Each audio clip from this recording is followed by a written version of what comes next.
Recording on this computer in progress. Sick. All There right, you welcome go. back. Episode 3 of the Taxi Squad podcast. We got a banger for you today. Okay, I That's should one way be of putting laughing it. because we Yeah. are going to be talking about something pretty serious. First, we're going to take like a Yeah. hard right turn about halfway and talk about the Leafs. It won't be a pretty Yeah. switch, but I think we're going to start off this show with something that's like really relevant right now in the hockey world. And this is just based off of yesterday. The Blackhawks had a major press conference where they revealed a ton of details on the sexual assault allegations and the whole situation that's been in investigation, I think, over the last year now. Mhm. So I'm not going to talk about this first because I haven't gotten the opportunity to research properly what's been revealed since yesterday. I know what's been covered in the report from a few months ago. I'm just not up to date on everything that's been discussed yesterday, but that's where Simon comes in. Simon knows everything. So I'm going to let Simon take it from here. He's going to basically walk you through everything that's been going on. Yeah. So like Armand said, this is a very serious conversation that we're going to be having. Uh, this isn't something that we enjoy kind of talking about. This is something that never should have happened.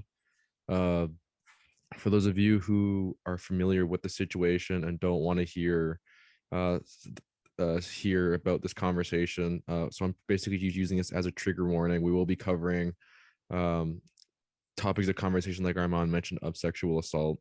This is a very obviously this is a very serious matter. This isn't again on this show we kind of like to joke around, like to make jokes, like to kind of talk about the NHL, which obviously we love to do, but unfortunately, like this is something that needs as much attention as possible because this should not be happening in a professional sports league anywhere in North America or in the world. Um, so I'm quickly going to just very briefly go down the timeline of how kind of what happened and everything that happened. So again, if you do not want to hear this, take a look in the description. We'll leave a timestamp below when we will stop talking. When we stop talking about this conversation, you can just skip ahead. If not, I highly encourage you to listen to kind of hear what went on, so you can have an understanding. And like Armand said, we will be covering this a bit more in depth in the future. I think it's just because uh, we've been really swamped. Armand hasn't really had the opportunity to really get a true understanding of kind of what was released yesterday, and kind of it doesn't really kind of have all the knowledge I think he needs to have this conversation, just because I think it wouldn't be fair to the actual story for us to be talking about it without all the knowledge that we could possibly have. Anyways, that was a long rant. I'm just going to quickly get right to the timeline. So this is off of the TSN website. Um, there is a allegation so about the Chicago Blackhawks allegations, and there is a timeline. So back on May 13th of, I believe it's this season of last offseason, an unnamed former Chicago Blackhawk who was a member of the 2010 uh, Stanley Cup winning team filed a lawsuit accusing the team of ignoring allegations that he and a teammate were sexually assaulted by a Blackhawks coach. Ouch. uh, June 1st, a former high school hockey player who alleges he was sexually abused by a former Chicago Blackhawks coach is suing the NHL franchise for allegedly providing positive employment reference to the coach despite knowing he was a sexual predator. June 17th, Blackhawks management allegedly refused to file a report to police during the 2010 playoffs after two players claimed a video coach with the franchise had sexually assaulted them, according to a person familiar with the matter. June 23rd, the alleged sexual assault of two former Chicago Blackhawks players was an open secret among staff both within and outside the team's hockey department, a former team marketing official said in the interview with TSN. So that means basically everyone on the team knew about this incident. Uh, Hockey ops, players, whatever you like, the whole organization knew about it. June 25th, a lawyer from a former Blackhawks player who alleges he and another teammate were sexually assaulted by a former video coach with the NHL team is asking a judge to order the team to turn over all records relating to the allegations. June 26th, the former Chicago Blackhawks associate coach has confirmed that a meeting took place during the 2010 NHL playoffs in which the team's management discussed the alleged sexual assault of two Blackhawks players. June 28th, a former Chicago Blackhawks player who alleges a team video coach sexually assaulted him and a teammate in 2010 says he has told his family about the abuse and is still struggling 11 years later with his long-term effects. July 9th, not June 9th, July 9th. The lawyer for a former Chicago Blackhawks player who has alleged he was sexually assaulted by a former team video coach says the player will not cooperate in a team financed investigation. So it basically means that there was a someone who used to play for the team was not going to cooperate with the law firm that was actually conducting the investigation. Again, do with that information what you will. July 13th, former Chicago Blackhawks defenseman Brent Sopel.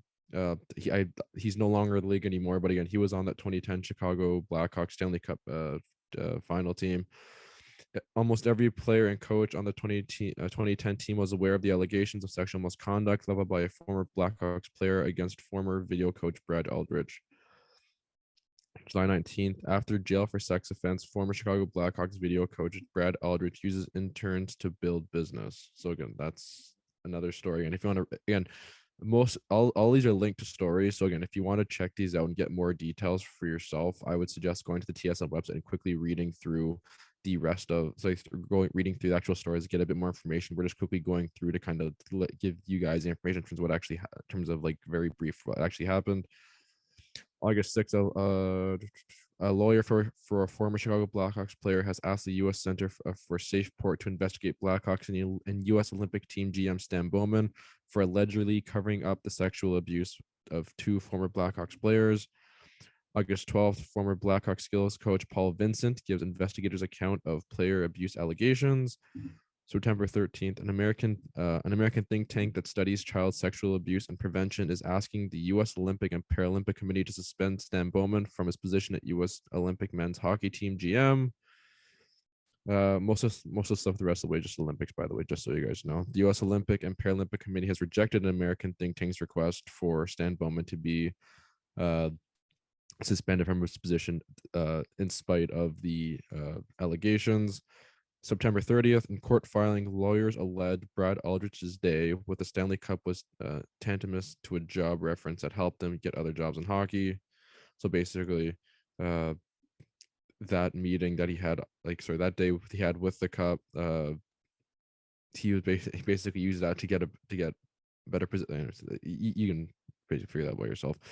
And then the last one on the timeline is basically yesterday, where everything came out. When I see everything, I mean everything came out. October 26th, Blackhawks hold briefing detailing findings of investigation into abuse claims and announced that general manager and president Stan Bowman has stepped down. The report, called Disturbing and Difficult to Read by CEO Danny Wirtz. So that is the son of owner Rocky Wirtz, who I believe has been the owner for many years, has been handed over to the NHL and is made available on its website. So again, yeah, if you want to read the full report, it is available. It is on the NHL website. Again, I would highly recommend reading through it just to kind of get an understanding of what is in the report, so you have a better understanding of what's on there. Kyle Davidson is named the interim GM. So again, Stan Bowman's gone, and Wirtz announced that no member of the team's senior management in 2010 will be with the organization any longer. And then after stepping down as president and GM of the Chicago Blackhawks, Stan Bowman has also stepped down as the GM of USA Hockey's entry in February's Beijing Winter Olympics. So he's no longer the GM of the Hawks, no longer the GM of the US hockey team. And the front office, I think his name is John McDonough. I think he's gone.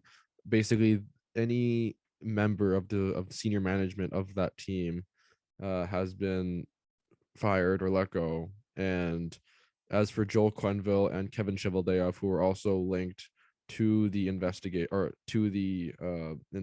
going to be interviewed by the commissioner in the next coming days, I assume. And then they're going to figure out what's going to be the next plan of action for them. For those of you who are listening on Wednesday, October 27th, or I guess it probably won't be out tonight. But as of right now, the Blackhawks are slated to play a game against, or not the Blackhawks, the Panthers are slated to play a game against someone tonight. So they are playing tonight, and Joel Quenneville will be coaching that game, which is still, in my opinion, kind of messed up. But that's kind of that's nothing we can really do about that. It's just again towards the league. So that's really all the information that came out, and all the information that goes back to the initial kind of the initial like the initial allegations, we'll just say, and then that's all the information that's come out since then. So as you can see, this is really messed up. The fact that there was not only an incident, but the fact that the organization even covered it up, which was actually even worse, which you might say is actually worse than the actual incident. They had an opportunity to do something about it. They had an opportunity to act on it, but instead they decided that winning the Stanley Cup was more important than the well-being of its players and the people that actually work for the organization, which is never, ever okay. And I believe, if you should give me a second, I have a tweet bookmarked from Jeff Merrick, who essentially said, if I can find it. Okay, well, I can't find it. He might have deleted it, but it was basically the Chicago Blackhawks actively chose to decided that winning a Stanley Cup was more important than the well-being of its players, and that's just not okay. And again, I think it's a great opportunity. It's an opportunity for the league and the rest of the teams in the NHL to take a look in the mirror and figure out what they can do to help prevent stuff like this from happening in the future, because there's no excuse for this happening at all. But I think just this is just so messed up on so many levels that I don't even know where to start in terms of how I feel right now, because I'm honestly speechless. Yeah. So thanks for the timeline and everything. I think we'll put a Yeah. pin in this discussion. Like for now, we'll put the pin here, Yep. just because I also want to talk about this, but I don't want to get anything wrong. I'm Yep. glad that we covered most of the major details. I just want to Mhm. say a couple things. Rick Westhead and Katie Strang, they were Yep. the two reporters who really spearheaded this entire uh, investigation. And I think it's on their shoulders pretty much that this entire Mhm. thing has been possible. Mhm. Regarding the deep dive, I think the Blackhawks hired a third party lawyer group to further investigate Yep. the matter. Mhm. Yep. And only because of that, this happened. So I Yep. think this happens a lot in a lot of different sports and a lot of different organizations, but it's only Yep. because like good reporting, because people wouldn't let the conversation die on Twitter, especially, Mhm. that this conversation kept fueling and no one let it go away. I think there were a Mhm. few times over the last couple months that I think the Chicago Blackhawks tried posting something on Twitter, something about a trade or something, and they used like a cute little eye staring emoji. But every Mhm. single comment on all their posts recently have always been, well, I guess you're going to tell us about the investigation now, right? Or updates on the investigation, blah, blah, blah. So no matter what happened, no matter where the team was doing, no matter what the team was doing on the ice, fans didn't let this die off the ice. So that's really, really good. So I'm proud of us Yep. as human beings for finally getting something right and not letting such a big story go to waste. So Yep. I'm glad that we are where we are right now. I think the Blackhawks were also fined $2 million from the NHL. That's correct. Yep. That's correct. Yep.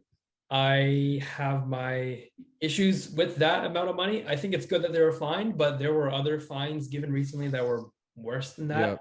Yep. Yep. Whatever. I think we'll Yep. talk about it in greater detail next week, but Yep. I'm glad that there's at least some change going on now as a result of this horrible situation. So, Yep. And again, I don't disagree with any of that. I think you really hit the nail on the head with it. Again, we're gonna touch on this next week again once I think both of us have a bit more time to let the information sink in, because I know for me personally, it hasn't really truly sunk in yet. Um, but yeah. hey, we're gonna learn. We're gonna get more information. And we're gonna touch on it next week. That being said, we are going to now do a very awkward transition, going Yeah. into something a little less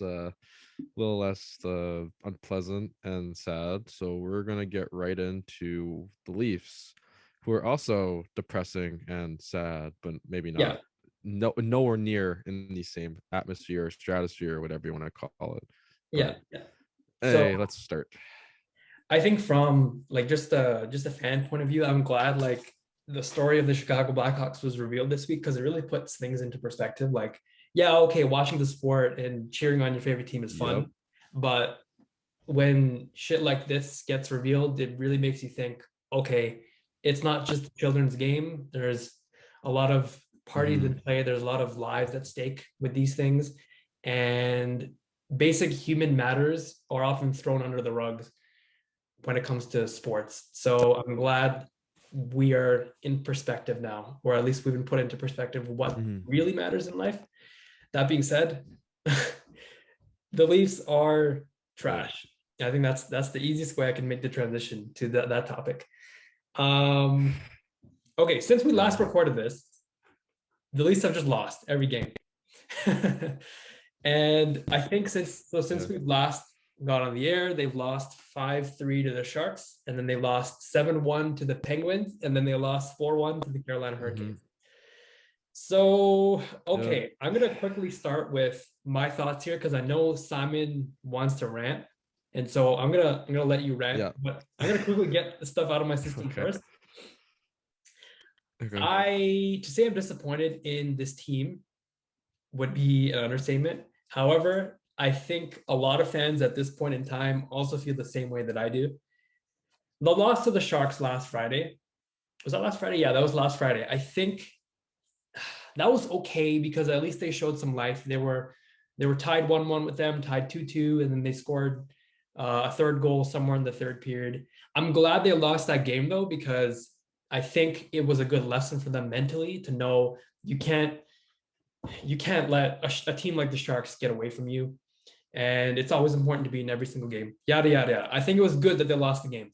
The next day, however, I thought it'd be a lot better considering the Penguins basically were icing an AHL team. They didn't have Crosby, Malkin, Letang. They didn't have Letang, right? Yeah. No Crosby, Malkin, Crosby, Basically, no Malkin, one. Latang, Rust, Jeff Carter. Yeah. Yeah, they had no one, and they got destroyed 7-1. I did not watch that game. I'm so glad I didn't. I was enjoying myself on a Saturday night at a friend's house, Mm, partying up the night. yeah. So I saw the score and it completely ruined my mood. So I threw in my phone for the rest of the night. But 7-1, there's no excuse for that one. They were never in that game, or maybe they were in the game, but Tristan Jarry made a few good saves. It doesn't matter. You lost 7-1 to a team that isn't even NHL caliber. There is no excuse. And then 4-1 to the Hurricanes, they just got dominated. The Hurricanes are better from the get-go. That's it. That's when you play that game against the Hurricanes, you know, okay, that's the team that we want to be. And this is the team where we are right now. The one with the one goal is nowhere near as close to competing for a Stanley Cup as the team with 4 goals. Okay, so that being said, right now there's a lot of communication going on Leafs Twitter regarding the core four, particularly the core three, because I think Nylander has been okay for the most part. He's been their Um, best player. he's been the best player. Jason Spezza has always put the team on his back when Okay, scratch that. He might be the second best player behind Jason Spezza. Jason Spezza's king. But sorry, go ahead. he's found a way in all of the shittiest games that the Leafs have played over the last 2-3 years to score. He's the only one who's given a shit on the ice whenever the rest of the team didn't. So Jason Spezza, William Nylander, Jack Campbell looks fine. The rest of the team, though, is just kind of ghosting around. And I was giving the benefit of the doubt to Mitch Marner, Austin Matthews, John Tavares, because, we're 5 games into the season, 6 games into the season. Now we're 7 games into the season. Yeah, no, I cannot give them the benefit of the doubt anymore because the more I think about this is, yeah, it may still be early season, but this is early season of year 5 or year 6 of this core now. And so I don't view it as game 6 or 7. I view it as game like however many it's been now, 400 something, Yeah. 500 something of Austin Mhm. Matthews, Mitch Marner, William Nylander, John Tavares, Morgan Riley. Yep. And so the fact that this keeps continuing is disturbing. I don't like what they're doing right now. I see no signs of quick recovery. I think this is just a slump. They'll get through it. I'm confident. But it shows you that this team right now, as of August 27th, 2021 is nowhere near close for competing for a Stanley Cup. You mean October? Did I say October or did I say You said August? August. You said August. October 27th, 2021. I had the date right in front of me and I read it wrong. Anyway, Yeah. Rip. I want them to be good so badly. Like, oh my Yeah. God, I've been cheering for this team for so damn long. I even saw Yeah. Peter Holland's tweet.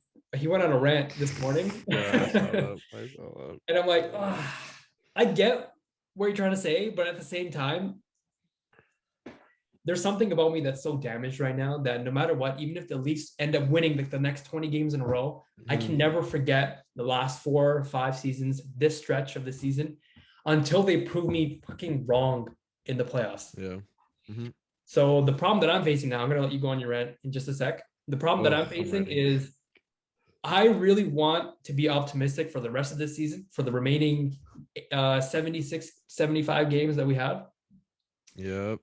At the same time, I could care less about what goes on in the regular season, but at the same time, I'm trying to employ Keith's mentality of playoff habits. And right now, I haven't seen any good habits over the first 7 games. Zero. Nothing. No full game yet. That's where I'm at. All right, your turn. Okay. Oh, well, I don't even know where to start. Okay. I don't even know where to start, bro. I'm just so at a loss for words right now.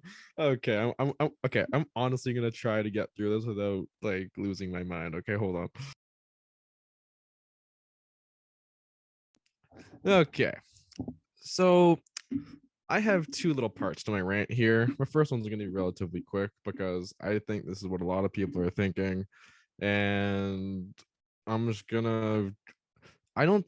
I'm not gonna use my own thoughts. I'm just gonna quickly quote some tweets that I've bookmarked because I told Arma I've been bookmarking tweets since like Saturday night because I just just out of pure frustration. October 25th, Tim McAuliffe.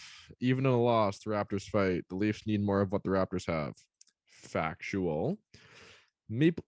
Sergey at Berizan_goal on Twitter. Maple Leafs fans who've put up with heartbreak and disappointment for decades reserve the right to criticize this team. Blind faith and optimism does not make you a true fan. It makes you a part of the problem. Factual. Terry Koshin from the Toronto Sun at Coach Toronto Sun on Twitter. On the morning of the season opener, Muzzin spoke of how the players were pissed off with the way last season ended, a little anger in some guys, and we're going to need that throughout the whole season. Less than 2 weeks later, there's no evidence of anger. Factual. Fish at Feed the Fish 79 on Twitter. The Leafs haven't quit on another coach. They've quit on the logo on the front of their sweater. And also factual. There's a Chris Johnston one I'm going to save for the end. And then Noah Banks, noted Leafs fake Leafs fan at Noah Banks on Twitter. Marner bent this franchise over 2 to 3 million above some of his comparables, and then followed up with two poor playoffs against inferior teams he should have dominated against. Then, after saying he didn't need to change anything, he comes out with 1 point in 5 games. Yeah, I'm mad. Sorry, that's what he finished off with. I'll get to that one in a second. And then Chris Johnston, on note of how deep the Leafs malaise is infecting the fan base, the team's underperformance is causing huge ripples. I've never seen the faith in the product so low. And he had another tweet. He had a thread next to that, or a tweet underneath that one that says, "It is not too early to panic about this team." Also factual. Like, there's some games early on, or sorry, like the games that we've seen early on, they're like, we've talked about this in earlier podcasts where you're okay with the loss because they actually showed like they were in the game. They're dominating, they have puck possession, they're like, they look great. And then the last week, they've just like ever since the end of the New York game, it looked like it honestly feels like that New York game broke them because they have just looked absolutely horrible since then. Now, maybe they looked a bit better in the San Jose game, I will admit that, but they are getting outworked, outplayed by teams that are inferior to them. You don't lose 7-1 to a Pittsburgh team without Malkin, Crosby, Carter, Rust, and Letang. You just can't. And not only did they get blown out, they got outworked, they got outplayed. by a team whose first line center was Evan Rodriguez. That's not good enough. When you have three forwards who are making like It's legend. 40. Yeah. Oh, ugh, don't even get me started on that. When your forwards are, when you have four guys who are making $40 million, that cannot happen. Like, oh my god. And this is what, and okay, so I'm gonna get into the main part of my rant with the whole Mitch Marner rant. Because again, I'm gonna preface this rant by saying I don't think Mitch Marner is necessarily a bad person. I don't think he's a horrible human being. I do have nothing against him personally. But what I will say though is, and I have noticed this early on, and like I've noticed this in early years, I am having a really difficult time looking at him objectively and actually evaluating him objectively. His contract negotiation, and I'm sure a lot of people feel this way, was probably the most frustrating contract negotiation that they've had to date, even more than the Nylander one, because that one was just like you're not getting more than $7 million. So what are you doing? The Mitch Marner one was frustrating, I think, to a lot of people just because of the way and the stuff that was coming out that his camp, coming out from his camp, saying that he should be paid like Braden Point, stating that he didn't get the same rookie bonuses that Austin Matthews did. He thought he was owed that. I like that whole contract negotiation to me kind of tainted the way I will always look at Mitch Marner as long as he's in a Leafs uniform. Now, I'm sure if we see sustained playoff success from this team where he plays really well, I'm sure my mind can be changed. But the bigger point I'm going to get at here is since the playoff series against Montreal last year when they went up 3-1, Mitch Marner has not looked like the same hockey player, and I am not the only one who is noticing this.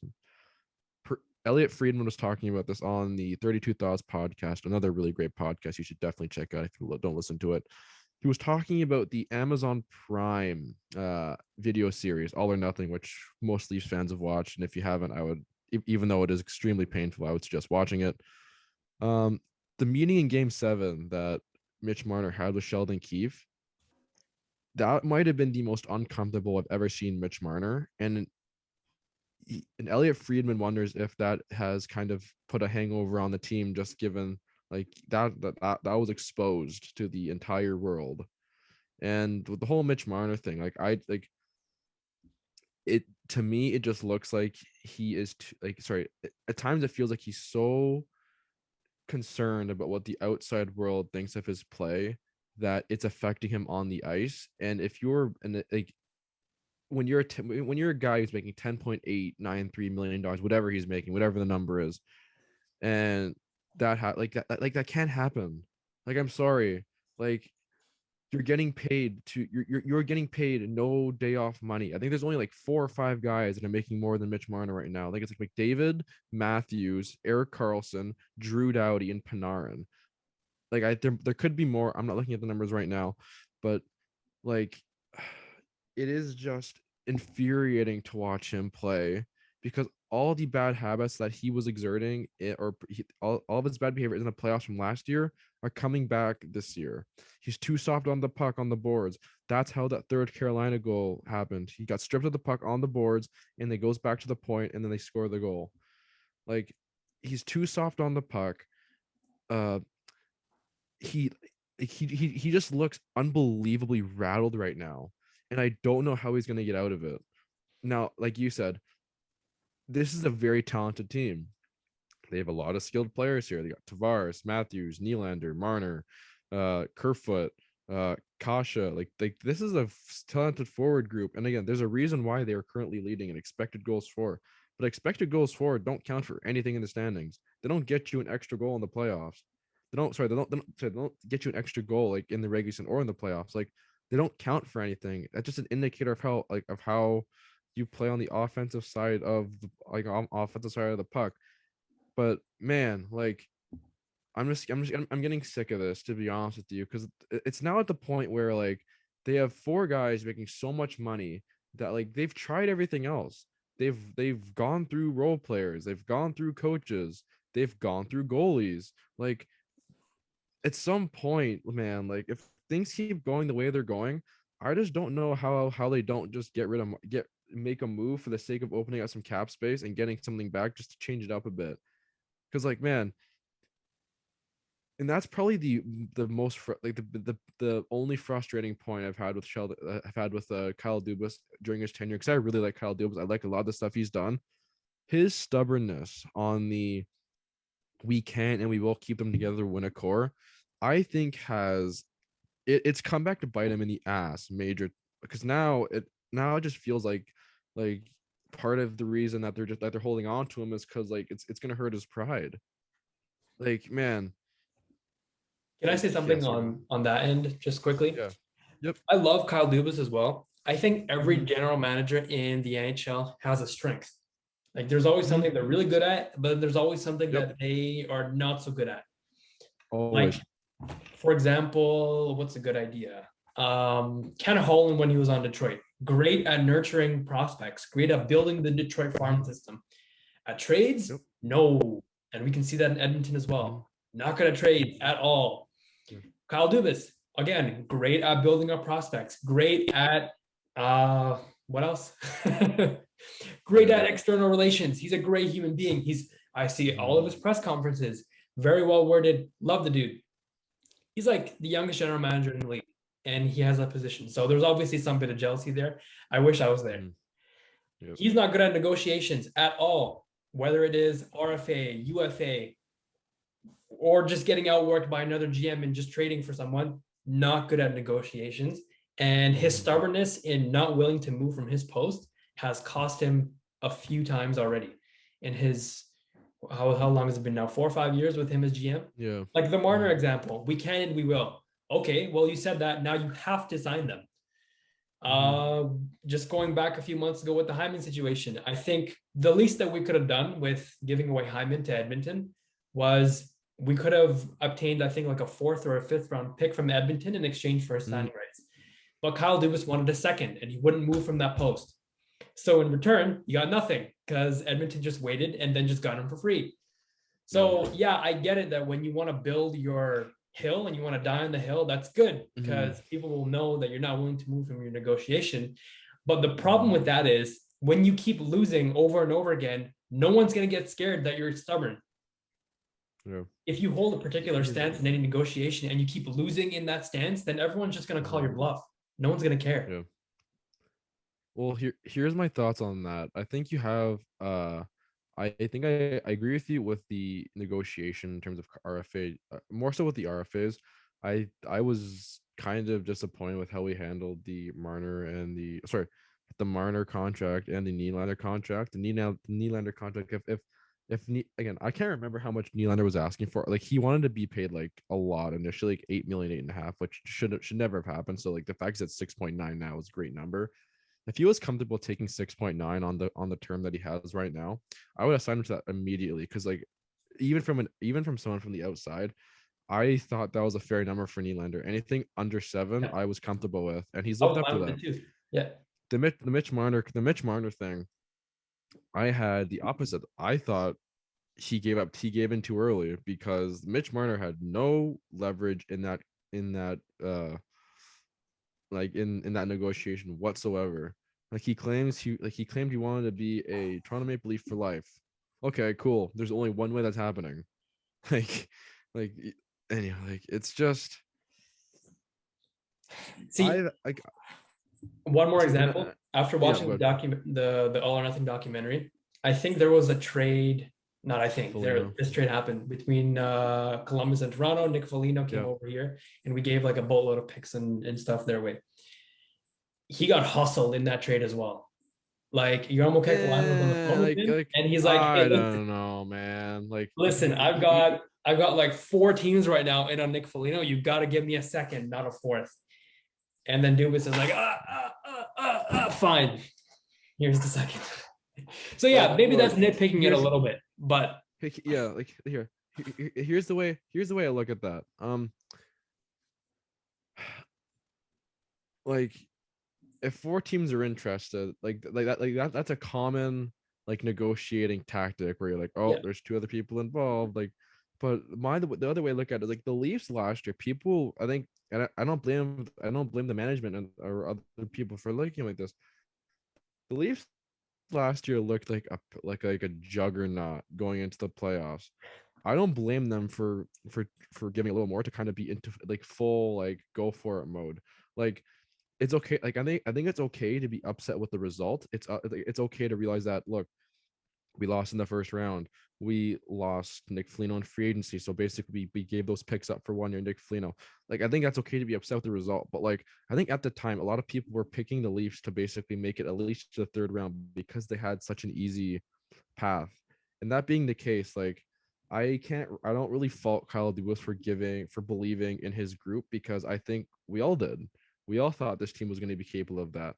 But at the same time, like, and I think this is a common thing. Like he is put belief in his players so many times, and they have done nothing to actually like to pay him back for that. And unfortunately, it's getting to the point now where like he might lose his job because of it. It sucks, but like man, like it is what it is. Like I Yeah. like and So that's yeah. Go on. my view on this as well is, Mhm. even though we just spent like the last 5-10 minutes talking about Dubas, I have nothing against Dubas right now. Like he has believed in Neither this do I. form so much that they should succeed. That there's going to be a year and they're going to do really Mhm. well and they're going to take us to the Yep. promised land. And he's rolled the dice on this core for the last 5-6 seasons in a row now. And you Yep. can't blame him for that. Like, look at the roster. On paper, they should be good. So I don't blame him. I don't blame Keefe as well. If anything, my respect for Keefe has grown over the last few months after watching the Yep. documentary, after listening Mhm. to his recent press conferences where he's literally called out the players. He's just said, Mhm. listen, you guys can shit on Richie if you want. We got Matthews here, we got Marner here. They're not holding their end of the bargain. Talk about them as well. Yep. So 10 out of 10. Love that you're calling out your players like that. But Yeah. I don't know. I don't know if the players have tuned Keefe out now because I just saw him after the Carolina game. He had a press conference where he literally was the exact opposite as the Pittsburgh game Mhm. or the San Jose game. Yeah. Instead of calling out anyone, he was like, well, that was positive. I think we come away from this a better team. Yeah. Like, Yeah. Yeah. whoa, like what happened in those last few days that made you turn so quickly? So that's what I'm thinking. Like maybe he's trying to grasp at straws now to make the team buy in somehow. Like I think that's that could be part of it. And again, I don't blame you for having that mindset. I think the difference is in this particular scenario, we were like the main point that we were talking about with the Penguins game is you can't lose to a team that is missing like five of its best players, which I don't go back on a take at all. I think we are right on that. The difference is they basically lost 3-1. They essentially lost 3-1 for with an empty netter to a Carolina Hurricanes team that was like who a lot of like I think like we both had them winning the Metropolitan Division this year. That's a good team. I don't mind losing to them, but like I was just discouraged with some of the stuff that happened during the game, which kind of drives me crazy because it's like I just think at times this hockey team has a potential that has is can be very mentally soft. And Jason Spezza came out, I think it was yesterday, and says, "Oh, we're not a soft hockey team." Well, like, look, say what you will, but I think the fact that they've allowed so many goals like back to back is just mental weakness because they score one goal like, oh fuck, here we go again. We're already down, and you let your guard down for 2 seconds and it's 2-0. At least that's how at least how it's feel that at least that's how it feels. That's what it feels like at times. Like like again, I'm trying not to freak out because like you said, I think this team will figure it out. Like the main like I'm just as I mentioned before, like I'm just in a position now where like I constantly look at like Mitch Marner, for example. Like well most times it's Mitch Marner because I just think I look at some of the stuff he does on the ice, especially like in terms like the one that drives me crazy is just how like just like the giveaways, the plays where he gets knocked off the puck in his own end and it causes like a cycle in their own end. Like dude, that's so unacceptable. Like you can get stronger, you can be stronger on the puck. I've seen it. I've seen players like actually develop that. You can develop that, but it literally just feels like at times Mitch Marner is just here to collect his paycheck and just clock out. Like if like And you know what? in the If your mhm, paycheck is $11 million a season, you are mhm. making money that you can't have any off days. And that's the thing. Yep. Like if you And want to again, be paid yeah. that much, fine. I Mhm, don't care. You're a Leaf. I love Mitch Marner. I really do. mhm, I love Mitch Marner. mhm. But he wanted $11 million. That is the type of money that requires criticism almost after every single game. If you don't get past the Yep. first round of the playoffs, especially. Mhm. And like the thing is, I've seen people talk about, oh, why doesn't Austin Matthews get the same criticism? Okay, well, there's a couple things. Number one, at least early on, at least in this season, Austin Matthews has played, I think, 3 games now. Uh, in that range, he had an absolutely phenomenal game against the Rangers. He did. Like he Yep. looked unbelievable. He was the best player on the ice, not named Alex Georgiev. Um, Igor Shesterkin. sorry, Shesterkin. Damn it. Um, not named Igor Shesterkin. Fuck. I'm willing to give Austin Matthews a little more time before I'm a bit more hard on him. Again, maybe I'm being biased. I don't know. It's definitely difficult for me to read at this point, but like, look, I've seen Matthews be dominant quite frequently, and I guess Mitch Marner has as well at times. But but Austin, like I'm willing to be a bit more. It's his third game. I'm willing to give him a bit more time to try to get everything on like back up to speed, back to being himself. He's also had wrist surgery, and for a guy who basically so much of his game is predicated on his shot, that can't be easy. Now again, I will I preface it by saying I acknowledge that at times I do not see Mitch. I can't really evaluate Mitch Marner objectively just because like I just resentment basically at this point. But like the other thing is Austin Matthews, I think, does a way better job than Mitch Marner of actually setting goals that he wants to attain in the offseason and actually achieving them. Like he genuinely works hard in the offseason. He picks something and he wants to work on it. The last 3 seasons, the amount of times I've heard Mitch Marner say, "Oh, I want to work on my shot. I want to work on my shot. I want to work on my shot. I want to become a shooter." Man, like I don't think I've seen any like any clips of Mitch Marner working on a shot in the offseason other than like commercials for like Beats by Dre or Gatorade or like whatever else he like. It just feels like, again, feel free to yell at me if you think I'm wrong. This is personally just how I feel. It feels like he basically just goes into the offseason just kind of wishing his talent will just take care of everything and he'll just become a better hockey player without actually working on it. Because like you never see video you never see videos of him in the gym. You never see videos of him on the ice. Like it's literally just like anyways, like That it's that just might be so looking into it a little excessively because there's no way to tell what a player does in the offseason. that's fair. Some And that players are hey, private. that Some that players is are fair. private others, That, that right? that that is fair. But like if you just look at like what's a good example? I don't know. Like I look at like I'm trying to like I look at Nathan McKinnon for example, and like he was a player who and I actually said this at the end of the playoff season. I thought that Mitch Marner might really benefit from seeing a sports psychologist at the end of last season, and that is something Nathan McKinnon did at the beginning of his career. Um, again, there's actually a really good interview about this on Spin and Chicklets. I think it was a couple years ago when he was in Cole Harbor with Sid.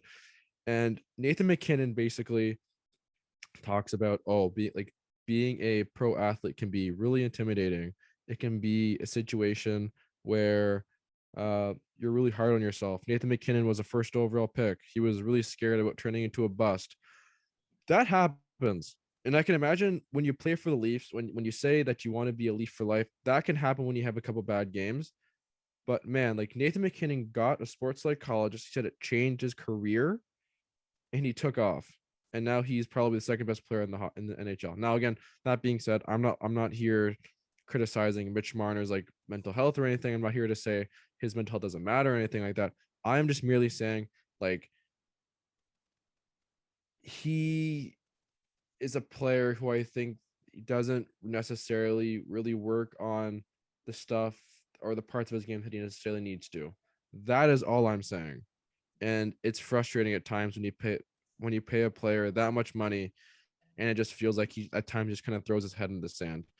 Like the one comparable I saw, which I really liked, was comparing him to Ben Simmons, because at times that's how it feels to me. That's a fair comparison as well. Okay, I'm gonna make just one more statement before we jump into our three things that we want the Leafs to do. Okay, go ahead. Dude, I understand you're grown there. Like, I my know. I God, just get on with it. Get on with it. God damn it. um, I think my biggest frustration actually is I've seen this core now for 5 seasons, and I know how good they can be. I always That think, is the thing. I always Yes, sorry, go think ahead. like the number one game that comes into my mind, and it's not good because it's not even a good game. It was the 8-6 game against Carolina. Um, this was, I think, in like 2019, end of 2019. It was December. And it was like the Leafs next generation game. They won the game 8-6, but I think the third period was so phenomenal. The way that Matthew stepped up, Mitch Marner stepped up, William Nylander, I'm not sure if he got a goal, but you could see the core for somehow between them all, like some energy just awoke. And you can see them all open their eyes and realize, hey, we're the Leafs. We're all really good players. We don't have to lose this game. And then they won by scoring some ridiculous goals. Yep. And so I always think back to that game and I'm like, the team's the same. The players are almost the same core wise. Like, what is it? It's in the brain, right? All you have to do is wake up and realize, hey, we're the Leafs. We're still the same Leafs. We're still good. We're world beaters. We're making this much money for a reason. So I'm just waiting since then for them to wake up and realize that they don't need to be who they are right now. I think it's all in the brain. I don't know what it's going to take for them to get over this mental hurdle because it's all mental. There's no problem with, I know they can be better on the ice. I don't know what it's going to take to get them out of their own brains. I think Paul McLean put it best on the Leafs documentary. Everywhere they look, everywhere they open their eyes, from the moment they wake up to the moment they go to sleep, there's demons everywhere. In their bed, in their closet, in their car, everywhere. Oh my God. Yeah. Yep. AJ, he's not wrong. He's not wrong. Oh my God. We've been ranting for quite some time now, but I'm going to quickly say three things that I think the Leafs have to do to get out of their current slump. Again, this is just purely my opinion. And I don't care if none of these things happen. I just want them to win. See how just winning can cure everything. I don't care if it's the exact same, but I just want them to win. So here's what I think. Let's say I was the GM of the Toronto Maple Leafs. Thank God I'm not. I think number one, at this point, I would start to hit the panic button because again, it isn't game 7, it's game like 507. One of the big four, in my opinion, has to go. I don't think, let's say they win the rest of the season and they go to the third round. I still think the big four, at least one of them, have to go in order to really make this team better on the ice.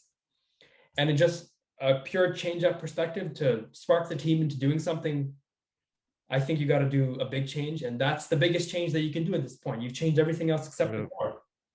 And believe me, I love the core, but it would do something, right? So number one, that's that.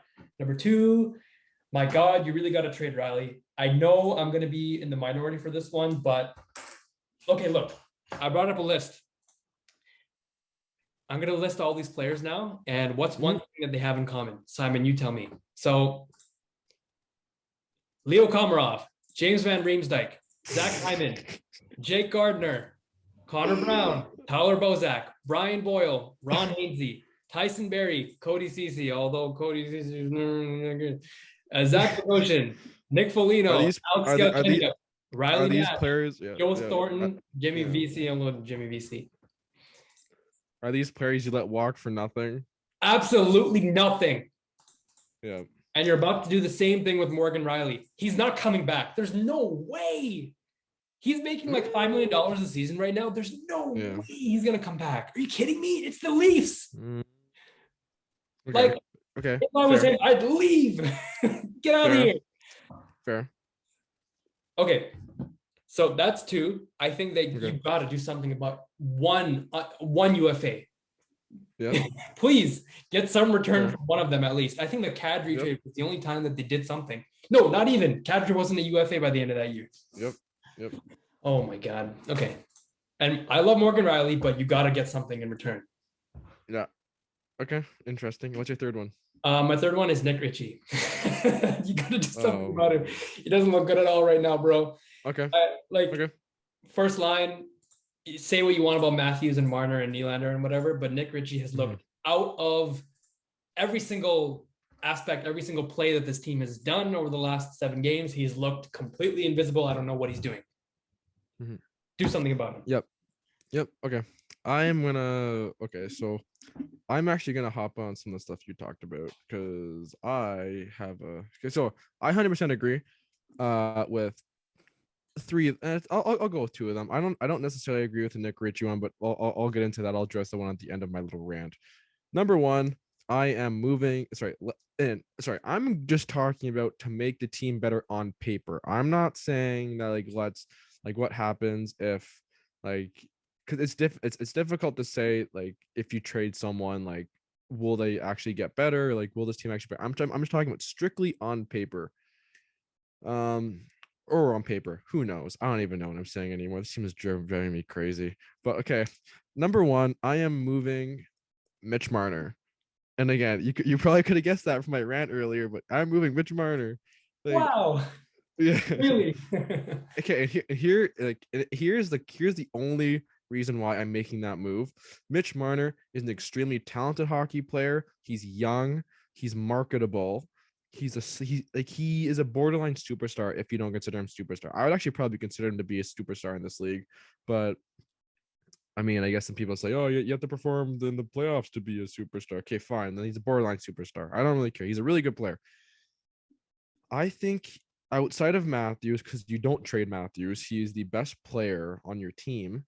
Mitch Marner is the player you are going to get the most for in any trade to make your team better right now. You're not getting much for John Tavares making $11 million. And William Nylander, you could move, but I still don't think you're getting as much as Mitch Marner. William Nylander, I think, is he's one of the only team friendly contracts on this team. You keep him, in my opinion. I don't think you touch him. So, in my opinion, you move Mitch Marner and you get something. I would honestly get a defenseman. I would see if you can get not necessarily okay. The embarrassing thing is I was one of the guys who was, oh my, 2 years ago, before I saw any of the advanced stats, I was like, we need to go get Seth Jones. We really badly need to go get Seth Jones. And I was wrong. I am willing to admit when I am wrong. I was very wrong about that. He's having a really, really tough time on Chicago. But I think you try to shore up that defense core a little bit. Yeah, I think you try to I think you try to shore up that defense core a little bit. I don't know what you would get. Again, I am literally just spitballing right now because I'm just at a loss for how to feel right now. So yeah. The other thing is it gives you a little more flexibility. Also, it might give you the opportunity to go trade against some assets like draft picks and then relay that stuff for something else. Do they go get Jack Eichel? Who knows? I doubt it. There's no way they would go get Jack Eichel. Anyways, number one, move Mitch Marner. Maybe you do a swap. Maybe get Matthew Tkachuk. I wouldn't be opposed to that. I would like that, but who knows? Anyways, go play with this boy Matthews and Toronto. Anyways, that's number one, moving Mitch Marner. Number two, I'm actually going to extend Morgan Riley based off of point number one. I keep Morgan Riley because here's the way I look at it. Morgan Riley is currently making $5 million flat. I think he's making $5 million on on the dot. I don't think he's gonna make more than $8 million. He's not gonna. So if you look at it like that, that's a $3 million raise. And if you just give me a second, I'm pulling up the Leafs cap friendly as we speak. Next year. Where are you pulling this? Okay, hold on. So if you trade Mitch Marner, you're opening up 10, 11 million, you're opening up $11 million in salary cap space. So I'm going off of my previous point. So if you move Mitch Marner, you get $10 million in cap space. This year, coming off the books is Kasha at 1.2, Pierre Engvall at 1.2, who are both RFAs, by the way. So if they really wanted to, they only like they're not going anywhere. Like if they wanted to like extend a qualifying offer, they could fully do it, and then whoever signed to an offer sheet would give up compensation. And then Spezza, he's either coming back or he's retiring. Like in Amadio, like man, like he's not even on the lineup right now. That's for forwards, and then Morgan Riley only UFA coming off the book there, and then Sandin and Lilligren are going to be RFAs, but they are currently like they're not signing for much. And then then the other one is Jack Campbell. Like man, if he's gonna be $6 million, again, I don't see him being more than 8. He is 27 right now.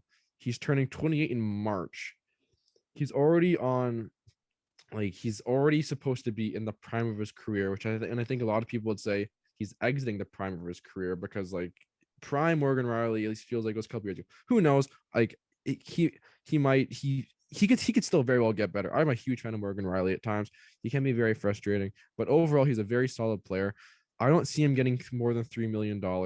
And depending who you get back for Mitch Marner, because again, I don't think it's going to be anyone who's going to be like anywhere near that in salary. Like maybe someone who makes like $6-7 million, but like you're not swapping him for like a Panarin or a Doughty or a Carlson. So like I would like I think there's basically what I'm saying. I think there's enough there for a Morgan Riley extension. And if he wants more, then you let him leave, and then you go bring in someone else in the offseason who is like either hopefully just as good, if not better, for about the same cost. And number 3, I'm not going to make the third one super complicated. I would sign Josh Hosang and call him up. I would just give him give the boys a spark. I think he looked really good in the preseason. I think he at least deserves a shot, considering it looks like some of these guys don't even want to be in the lineup at this point. So that's my last one. I think Josh Hosang could be a very intriguing option, but yeah, I just kind of want to see it just for the sake of seeing what we have in Josh Hosang. Also, another little thing I'm going to point out: this is the last year that the Leafs are paying Phil Kessel $1.2 million. So that will be coming off the books, and that is half of your Morgan Riley extension right there. Boom, there you go. Okay, fair enough. I keep forgetting about Phil Kessel. Look, the 3 ideas that I just gave right now, I don't like them. I want this I team to do. be good the way they are right now. I like the roster. I just want them to be good. So in an ideal world, my number one choice wouldn't be any of these 3 options. It would be the team just starts playing better.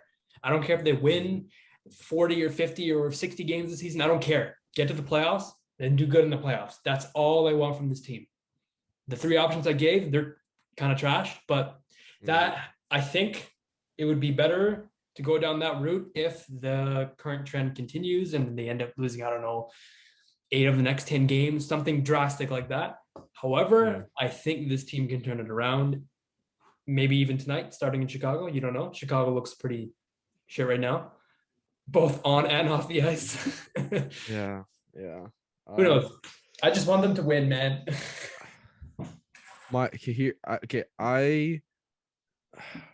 I agree to an extent. My question is, so much of this team is driven by the big 4, Matthews. And the interesting thing I was actually reading an article by Jonas Siegel today. Very interesting article on the Athletic. If you haven't checked it out yet, I would strongly suggest checking it out. You would think that the Leafs would have been a better offensive team, or a better would have had higher expected goals with Mitch Marner and Austin Matthews together. But it was actually with John Tavares where they were more productive. So I'm hoping that now that they're back together, they can kind of get that synergy going back. But what I was gonna say is, I do not mean this in like a negative way. I do not mean, like, again, I'm not picking on the guy. I'm not bullying the guy. I'm not saying like he sucks. I think I just question if Mitch Marner has what it takes to get through these mental hurdles, because I think this is something, because like he's literally living his dream right now. Like he is doing exactly what he wanted to do, like ever since he was a kid. Like hell, like he's doing what my dream was. I wanted to play for the Leafs ever since I started playing hockey. He is doing that.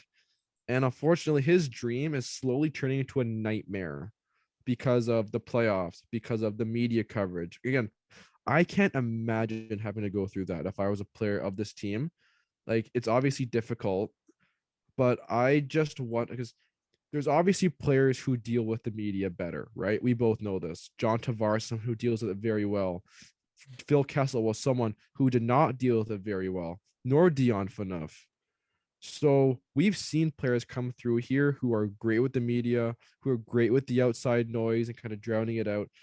I just question if one of your big four is someone who is very affected by the outside noise, it will and constantly, and sorry, not constantly, but has and can at times allow his play to diminish because of that.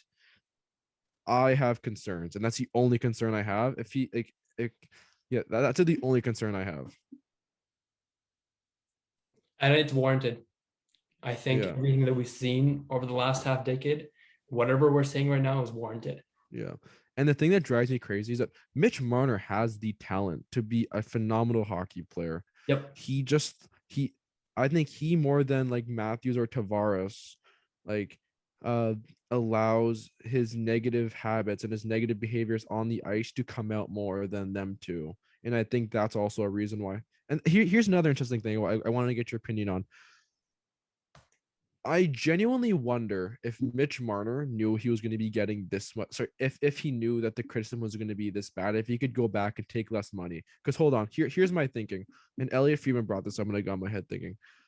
When Mitch Marner signed his contract extension, that was the first year Jake Gardner was gone, who was the very clear, like just lightning bolt for all the criticism, which at times is warranted. He had a couple bad game sevens, but I will always stand by Jake Gardner. I love Jake Gardner. Actually, hold on. Hold on. You are definitely in the minority in saying that. This is oh no, Oh, no. This is me, Jake Gardner, and James Marmer. You can't see it, but there's a photo. Anyways, I actually like Jake Gardner. But if you think about it, as soon as he left, and again, I think the contract negotiation didn't help this at all. But as soon as Gardner left, Mitch Marner basically became what feels like the lightning rod for all the criticism. Because when he was there before, there was always someone who was there to take credit, like to kind of take the bulk of the criticism. Whether it was like Dion Phaneuf did a really good job of that a couple of years ago. What's it? Who did I just mention? Jake Gardner did it recently. I just question whether or not he had an understanding of what his contract would mean in terms of like the probably public perception and the criticism. And I don't again I think you're right. I don't think he goes back and takes less money because why the hell would you? But like it's just frustrating, man. Like again, I'm not wishing poor on the kid or other. She's not a kid, he's older than me, but like I'm not wishing anything poor on him or anything, but like just the stuff he does on the ice sometimes is like as someone who's like who follows the game a lot, who I like to think I know a bit, like I know more than the average person about hockey. Like it drives me crazy. And you, like, man, you know what I'd do if I met Mitch Marner one day? I just want to talk give to him a him. hug. I'd give him a Yeah. hug. Yeah. Seriously. Honestly, like that's the thing, right? Like I'd be yeah, like, yo, let it out. yeah, like the thing is Something in here, like just that let it out. I want to be your I friend. think that I think that's the word for me. Like I think my overall feeling around Mitch Marner is just frustration as a whole. Yeah, Contract negotiation, play on the ice, play during the playoffs. It's just frustration because I know he can do better. Like I know because we have seen what he is capable of. We have seen it, I and think that's what upsets me. if I could encapsulate this entire episode into just one sentence, is I want to love Mitch Marner again, but I can't. And then Chicago Blackhawks stuff, but yeah, Yeah, in Chicago. But yeah, yeah. I want Oh my to, but I can't. god. Yeah. Quickly before we leave, do you have the Leafs winning tonight? Don't make me do this. I'm making you do it. Yeah, I do. Ugh. I have the whole thing planned out. I think they're gonna take a lead. That's gonna be like a 3-4 goal lead.